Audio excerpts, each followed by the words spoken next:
জাহান্নামী যার জন্য হারাম। বলেন আল্লাহর নবী সেটা কি? অনেক বড় কথা। জাহান্নাম যার জন্য হারাম, বলেন তো সেটা কি?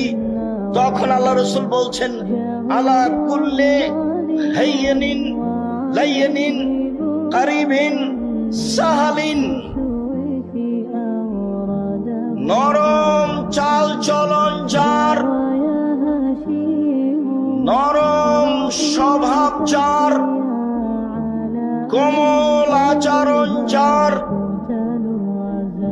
মিশুক যে, সহজ সরল যে, তার উপরে জাহান্নাম হারাম।